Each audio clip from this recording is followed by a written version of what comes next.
exciting that now we can get data out of the laboratory. One of the things we're seeing is a much richer space of nuanced facial expressions than we could ever get in the lab. In the lab, it seems like people were kind of veiled, like they only wanted to show you certain socially appropriate facial expressions. And at home, it all comes out. We see these looks of horror and unpleasantness, you know, when they're watching certain advertisements or video content that really you maybe only see with your closest friends and family. And when people are at home online and they care about giving feedback to an experience, they're at home, they feel comfortable. Camera's on, I've chosen to turn it on, and they let it out, and you see the real response. I call it the nonverbal voice. I think it would be very powerful to give this voice to people in a lot of other countries too who have dictators, you know, except it has to be done in a very respectful way that hides their identity. Send up all of the frowns and the scowls and the skeptical smiles and the eyebrow raises, but don't let them know, you know, which part of town is showing which response. Protect their identity.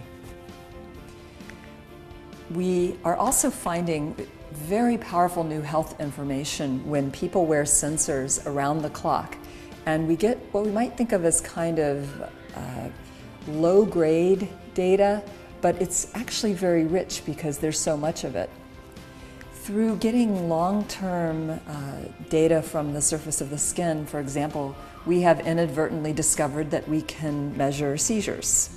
And we can, in some cases, see a response before the outward signs of the seizure show up. We've also been finding that through very low-cost, simple data that we can get from the surface of the skin, that we can read signals that are different from brain waves, of course, but highly correlated with some of the very deep brain activity. And that was a real surprise to us. I would have never gone looking for, you know, deep brain activity on my wrist, right? That was absolutely a surprise, accidental finding. What it is now enabling us to do, though, is work with researchers who are putting probes deep in the brain and map out what some of these signals mean, because it's much easier to put a sensor or wristband on somebody than it is to put probes inside the skull, right? So these discoveries from wearing technology long-term are really changing the way we think about what's going on inside the brain, because now we can pick up aspects of it in day-to-day interaction that before you could only get if the person was lying in the scanner, you know, hold still, don't move, you know, and there are only so many emotions you can experience when you're laying flat in the scanner on your back and you're not allowed to move. I certainly think we're going to see people increasingly knowledgeable about and aware of things that affect their health that they could take control of.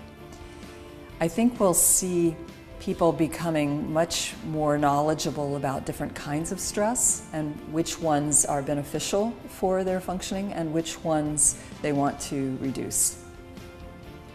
I hope we'll see people becoming more respectful of how to use that information with each other.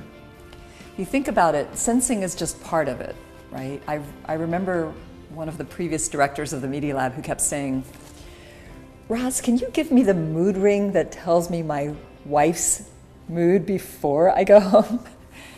And I thought, I can give you part of that, but how are her expectations of how you're going to respond to that going to change the dynamics of your marriage, right? If you have that information and you don't act on it, she might be even madder than if you have that information and you act in a lame way or appropriate way.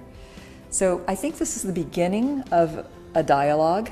We're going to know more, but are we going to behave better?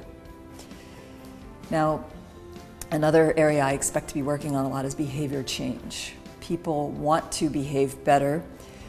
Understanding what stresses them and what turns them on are things that can help them to make those difficult choices more easily. But it's still very mysterious, right? What drives people? You know, sometimes we go in the exact opposite direction from where somebody's trying to lead us. For example, advertisers are very interested in how emotion influences buying. We've been working with Harvard Business School on some prediction algorithms there to understand how much do you amuse them before, during, after the brand. These things can affect experience, but do they ultimately prescribe what people will do? No, they don't. We're still in charge. We're still full of surprises. So I expect we're going to keep discovering new things that surprise us about people, and we will still be facing the challenge of, the new bad behavior that's replaced the other one. How are we going to help people achieve their goals and living a fulfilling life while taking more knowledgeable control over the variables that affect that life?